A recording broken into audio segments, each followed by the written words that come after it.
Being raised by women, music video embarrassment, calling out Hollywood. Liv Tyler has grown up in the spotlight, but her transformation is much more than skin deep. Keep watching for all the details. It's well known that Liv Tyler is the daughter of Aerosmith frontman Steven Tyler, but she was raised by the women in her life. Her mother, grandmother, and aunt. Her mom, Bebe Buell, was a former Playboy playmate and groupie who had a tryst with the rock star that resulted in an unexpected pregnancy.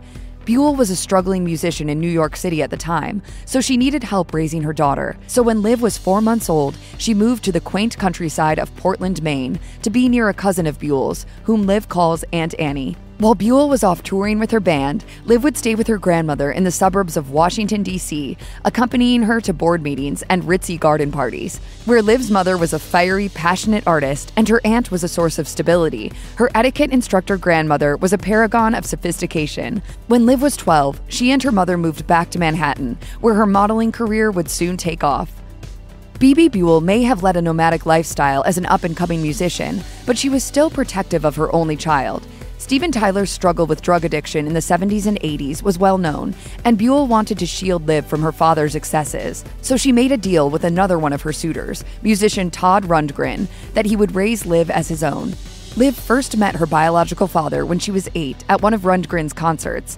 As she recalled to Wonderland magazine, "I fell madly in love with him. I had no idea who he was."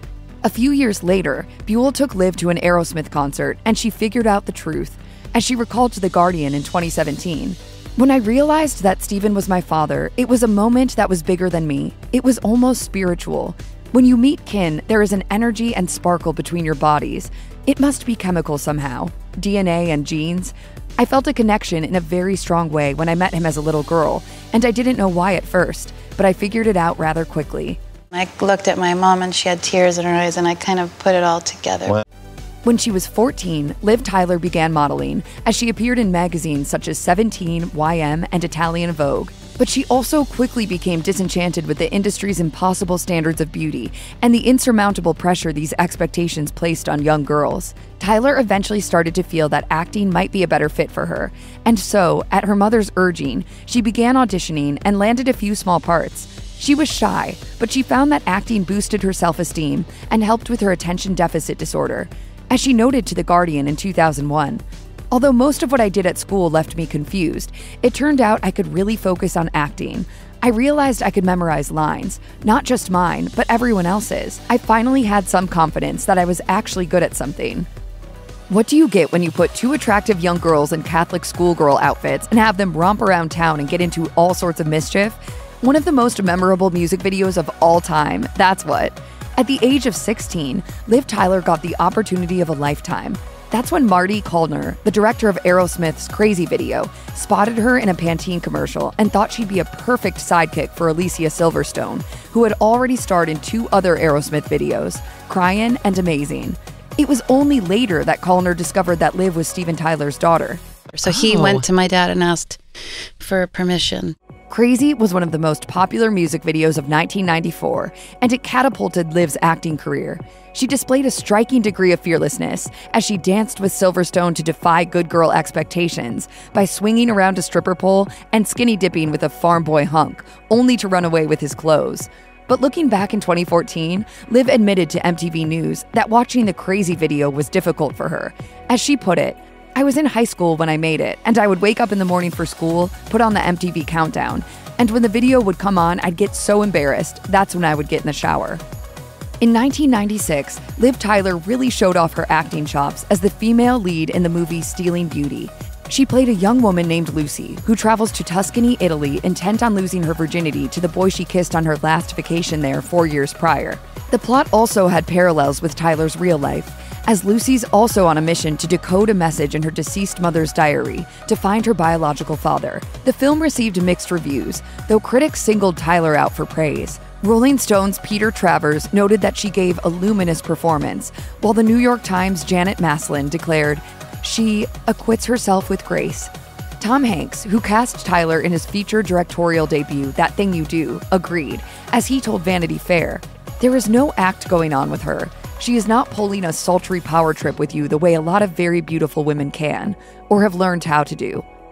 After earning plenty of positive notices for stealing beauty, Tyler landed a very prominent role in the 1998 disaster flick Armageddon, which depicts a group of ragtag oil drillers who save the Earth from a cataclysmic asteroid strike. She starred opposite some of Hollywood's biggest names of the time, including Bruce Willis, Ben Affleck, and Billy Bob Thornton, just to name a few. Tyler played Willis's daughter and Affleck's love interest. Armageddon performed quite well among ticket buyers, as it raked in just over $200 million at the domestic box office. But it wasn't exactly a favorite among critics, with Roger Ebert, for one, writing, "The movie is an assault on the eyes, the ears, the brain, common sense, and the human desire to be entertained. No matter what they're charging to get in, it's worth more to get out." A few years later, Tyler appeared in an even more iconic role, in the form of 2001's The Lord of the Rings, The Fellowship of the Ring, the first of the Peter Jackson-directed trilogy based on the epic fantasy novels by J.R.R. Tolkien. The films were a massive success, as they grossed nearly $3 billion worldwide. Tyler played the elf maiden Arwen, a character who had a relatively small role in the novels, but who is significantly more memorable in the films. I gotta say, you are elvish because you have not aged a day since you started shooting that in 1998, right? 20 years ago. In 2003, Liv Tyler became a UNICEF ambassador, which means she advocates for children's basic human rights, especially those who grow up in disadvantaged circumstances. She was inspired to become an ambassador by her childhood idol, Audrey Hepburn. As she explained, "I was really blown away and inspired by everything that she had done for children through UNICEF. It really floored me in a way that I hadn't ever felt toward a public figure before." Tyler has since become involved with additional charities, including the Breast Cancer Research Foundation, St. Jude Children's Research Hospital, and Free Arts NYC, which provides low-income children with access to the arts in New York. Giving back to others comes naturally to Tyler. She's been charitable from a young age, as she's attuned to the needs of others and aware of the world around her. As she told Elle in 2013, "There are so many charities out there, and I'm so sensitive. I'm probably over-empathetic." As a world-famous actress, a timeless beauty, and the daughter of a rock icon, Liv Tyler seemed to have it all. But that wasn't everything she wanted out of life. As she came from a large family herself, she wanted to be a mother. In 2004, she welcomed her first son, Milo, with her then-husband, British rocker Royston Langdon. Naturally enough, she spent this period in her life trying to find a balance between work and family. As she told the Irish Independent in 2008, "I'm still trying to figure it all out. Modeling and acting are what I've done since I was 14, so it's not like I have another option. But the balance can be hard for me, because for my whole life, my dream was to be a mother." Tyler and Langdon split in 2008, but she eventually found love again with sports agent Dave Gardner. They welcomed a son named Sailor in 2015 and a daughter named Lula the following year. If finding balance was difficult before, adding 2 more children to the mix unsurprisingly heightened the chaos. But Tyler managed to pull it off, as she embraced the learning opportunities that came with motherhood. As she put it to More magazine in 2020, "Having children, I learned about my own strength." Do they go easy on you with the scenes? Do they give you scenes which are less emotionally draining because you are in a different frame of mind? No. Liv Tyler was all over the big screen in the early 2000s, but then she more or less disappeared from the spotlight. One reason for this was that, like many of her female colleagues, she felt slighted by the film industry because of her age. As she explained to More magazine in 2015 when she was 38, 38 is a crazy number. At my age, you're usually the wife or the girlfriend, a sort of second-class citizen. There are more interesting roles for women when they get a bit older. Tyler got her chance for one of those more interesting roles in 2014, in the form of HBO's The Leftovers, a show set in a dystopian world where 2% of the planet's population mysteriously vanishes. As Tyler revealed to The Guardian before the show premiered in the UK, "I actually prayed to the universe after auditioning to show me a sign, that if the project happened, it was a sign that I was meant to keep acting." Tyler played the part of the unpredictable Meg Abbott, which provided exactly the acting challenge that she was hoping for. As she explained during a Q&A at Oxford Union in 2018, "Meg had really big, explosive reactions to things. I couldn't think too much about it. I just had to go for it. And it was really life-changing for me in a lot of ways. Ever since then, I've been a little more free." After the third and final season of The Leftovers wrapped up in 2017, Tyler continued making it happen on the small screen. That same year, she starred on the historical drama Gunpowder, as well as Harlots, a period drama about opposing brothels set in 18th century London. Hardly skipping a beat, in 2020, she then joined the cast of 911 Lone Star, a Fox drama about the fire, police, and ambulance departments in Austin, Texas. Michelle Blake, paramedic captain.